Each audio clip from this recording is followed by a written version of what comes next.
I think that the important thing is to begin to try to figure out how do we get here? How is it that in the stronghold of Union stronghold of Michigan that we could end up with right to work? And people need to ask that question. I think people really need to reassess who we are as a union movement. And I think that actions like we're doing today, and by the way, we'll be back here tomorrow, is a way of saying that as we reassess who we are, we're not going to sit back. We're going to come out and fight and educate the public.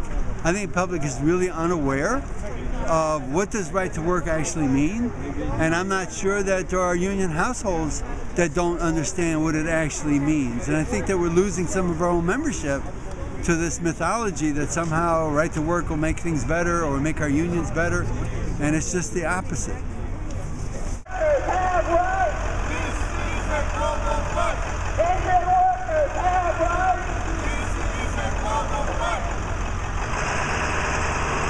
Well, the first thing is we have to overcome the fear that people have, and the media message and the corporate message that we should all be glad we have a job, and it doesn't matter what kind of conditions those jobs are. And here we have a situation where corporate profits are up, but the plants are still suffering from deteriorating working conditions. Benefits are being slashed. One of the biggest problems right now is speed up and tremendous amounts of overtime. And what the companies want to do is avoid paying overtime, so they're now developing alternative work schedules so that nobody ever has a weekend off. And so they're constantly working. So we should be doing more with our lives than just working.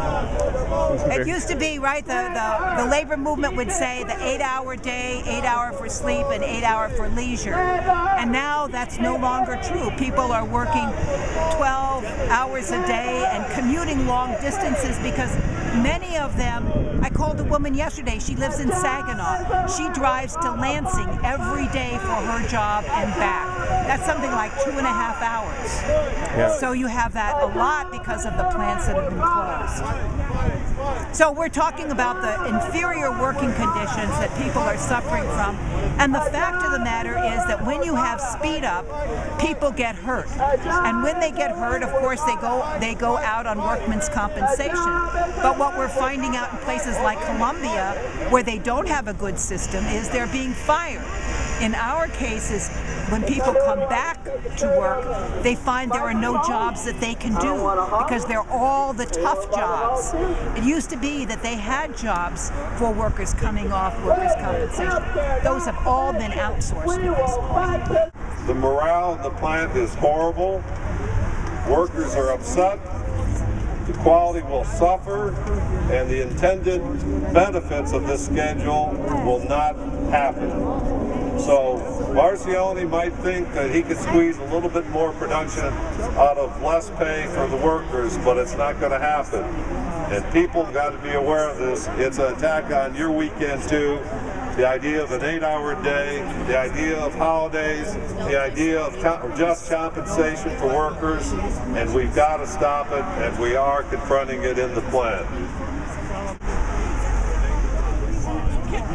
A lot of them live at home still with mom and dad, and if they don't live at home, they're not married and they're living with somebody else, or splitting, an apartment or whatever. And they're so much better off than their peers because there's so much unemployment in Michigan that they think they're in heaven. And I look at it and I'm like, wait until you get married and you got a mortgage payment, a car payment, and you got kids, and you got to make your co-pays on your medical and everything else. And in addition to that, they don't have dental or optical, and they have a really poor medical plan for the second-tier people. Hiring them in at half pay. Are we going to sit by while they sell out our children? We all have to come together, and I think that it has to be a collective effort, not just the leadership is the membership as well as the ones who was elected to represent us. So if we can continue to educate the youth, because there's a lot of us who coming in young that are replacing the older and mature workers. They leave and they retire, but leave us without knowledge. So if we can continue to educate and try to mobilize, just not inside the plant, but also outside the plant, let people know what's going on, then I think we have to be heading in the right direction. I'm here in solidarity with Jorge Parra, who's on a hunger strike against General Motors' abuse of Colombian auto workers. And I'm here with the Committee to Beat Back Right to Work, which was set up after Michigan passed the so-called Right to Work bill. And a number of us from different plants and retired groups are calling for the UAW and other unions to take votes in every local for a general strike. Not to just initiate it, but just the discussion. The general strike is authorized by Article 50 of the UAW Constitution, which allows them to hold a referendum vote, and that's what we're urging. Let's let Wall Street know that we have something else we can do besides go to the polls and vote, which is often fixed by big moneyed interests. We can vote at our plants and threaten to shut the whole state down. You can go to our website, beatbackrtw.org, download the leaflet and get it out in people's hands. People need to understand we have other tools, we have other ways to fight, and they can get it out at the plant. I talked to one brother, he just read the leaflet at his UAW meeting, and actually the union officials tried to stop him, but the membership wanted to hear. So we really need a discussion. Labor hasn't been on a general strike for half a century or more, but that tool is still in our arsenal, and we need to get it out there and popularize it. What do you do? Stand up, fight back.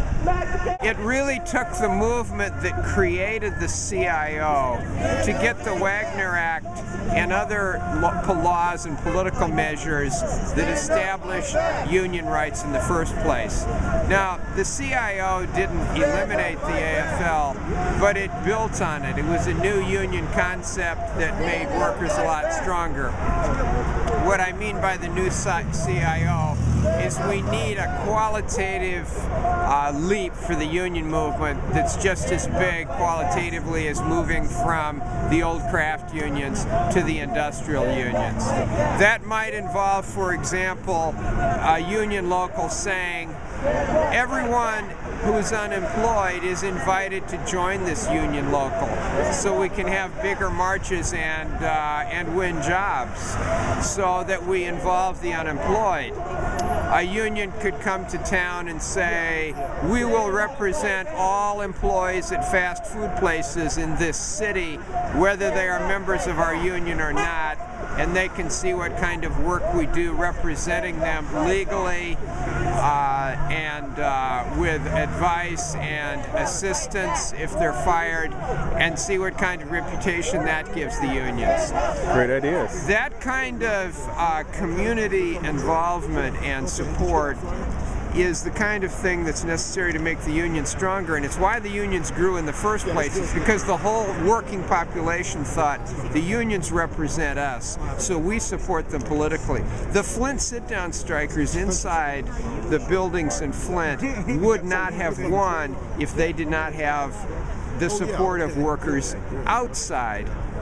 If they did not have members of the community, like the women who came down with 2x4s to break open the windows and let the tear gas out of the plant. That was a community-wide effort. That was Flint, Michigan saying we want a union, not just saying auto workers saying we want a union. And that kind of spirit is necessary to save and rebuild the unions on a much broader basis. If we just say, rally around this community and save union rights, the community wants to know what you're going to do for the jobs, to have more jobs. And if the answer is, well, we're going to let your children be hired but only at half pay, that's not the image that the union movement needs to beat back right to work. Profits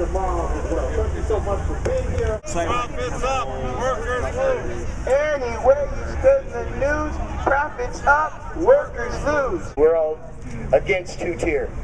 And we're trying to organize there and get the two-tier people together and the one first-tier people together so that there isn't all this infighting, because we don't all want to end up where the two-tier people are.